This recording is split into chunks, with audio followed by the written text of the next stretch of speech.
Presiden melakukan terakhir tadi bertemu dengan Raja Charles III. Apa pembahasan yang dibahas, Pak? Singkat aja ya. Iya, Mas. Jadi dia udah menggigil tuh. Jadi hari ini tanggal 21 Januari 2026 Bapak Presiden sudah selesai melaksanakan kegiatan di Inggris. Oke. Jadi ada beberapa pertemuan. Yang pertama dengan Perdana Menteri Starmer. Intinya ada 3. Jadi yang pertama ada komitmen investasi sebesar 4 miliar pound sterling, itu sekitar 90 triliun. Okay. Kemudian yang kedua ada kerjasama maritim.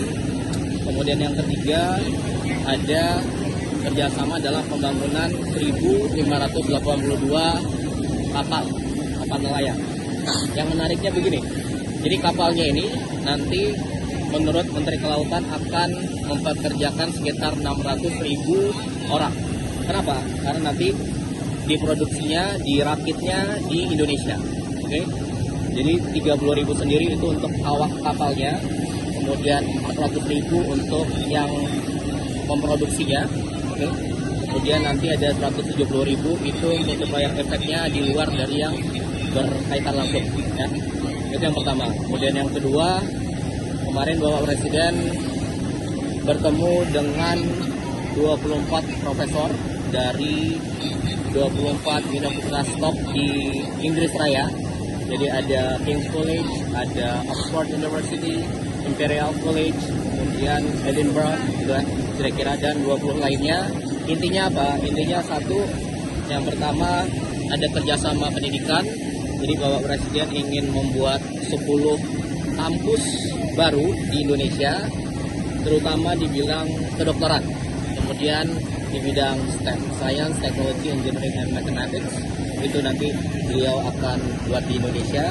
Harapannya dengan profesor-profesor kemarin dari top university di Inggris akan bisa kerjasama. Ada yang penambahan mahasiswa yang kuliah di sini. Kemudian juga ada pembuatan kampus baru, kampus dari mereka di Indonesia. Kita sudah punya di Singosari, itu yang pertama. Kemudian yang kedua juga nanti pertukaran dosen, kira-kira begitu. Jadi ada dari profesor mereka yang nanti akan bekerja akan mengajar di universitas kita itu.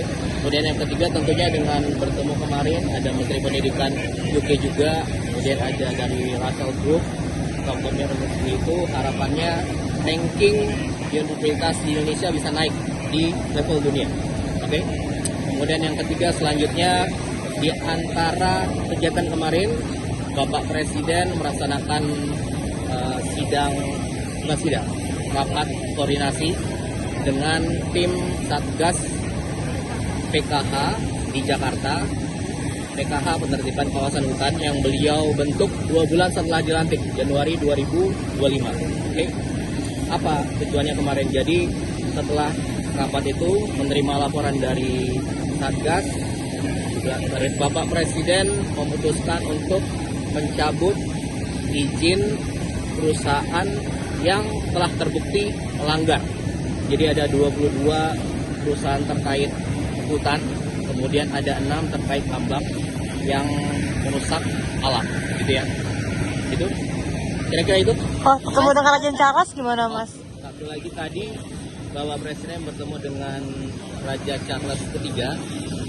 Kemudian intinya adalah ada kerjasama dan komitmen dari Inggris untuk membantu Indonesia dalam memperbaiki ekosistem dan memperindah pemulihan 57 taman nasional di Indonesia. Oke. Kemudian yang sudah berlangsung sekarang itu ada Taman Nasional di Waikambas terkait gajah. Kemudian juga ada di Pusengan di Aceh. Itu sebenarnya tanah milik Bapak Presiden.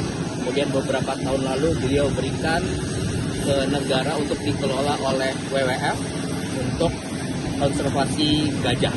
Kira-kira gitu. Lahannya sendiri berapa sih, Mas, yang diserahkan Presiden, Mas? Itu kurang lebih 90.000 hektar 90 hektar totalnya, tapi ada mencar-mencar.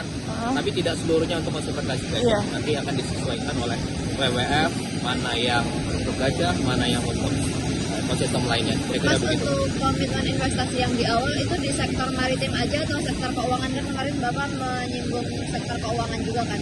Oke. Jadi ada banyak sektor di situ, tidak hanya sektor keuangan aja. Jadi ada sektor pendidikan, ekosistem, kemudian tentunya maritim itu juga banyak sekali, ada perkapalan dan sebagainya. Itu kira-kira. Jadi sektor keuangan tentu, dan satu lagi. Intinya ini Bapak Presiden kalau keluar negeri itu beliau ingin ada yang didapatkan, oke? Ada produknya, ada hasilnya, ada dampak positifnya untuk Indonesia. Jadi yang tadi saya sebutkan itu dalam waktu 2 hari di sini beliau ingin secepat mungkin, sebesar mungkin ada manfaat yang didapat oleh Indonesia. Kira-kira gitu. Mas, untuk kunjungan selanjutnya kan ke Davos ini mungkin agendanya kan selain WEF juga, Mas, ada pertemuan dengan pemimpin negara lain nggak, Mas, bilateral seperti itu di Davos? Tentunya ada, nanti akan kita mengevaluasi setelah sampai di sana. Iya. Tapi intinya besok tanggal 22 Bapak Presiden akan ke Davos, ke Swiss, mengikuti dan beliau akan berbicara dalam World Economic Forum, dihadiri oleh lebih dari 65 kepala negara dan pemerintahan. Kemudian ada lebih dari 1000 CEO besar perusahaan di dunia. Kemudian intinya beliau akan berbicara mengenai konsep-konsep ekonomi yang beliau pikirkan dan sudah beliau terapkan dalam selama beliau sebelum menjadi presiden dan sejak menjadi presiden hingga sekarang. Dan beliau akan menceritakan hasil-hasil yang sudah pemerintah capai dalam 1 tahun ini, oke? Dan itu beliau sebut dengan Prabowonomics, oke? Prabowonomics. Jadi Anda lihat aja besok, itu nonton lu. Nonton, Mas. Suka juga pulang. Iya, Mas. Kira-kira itu. Oke. Makasih banyak, Mas.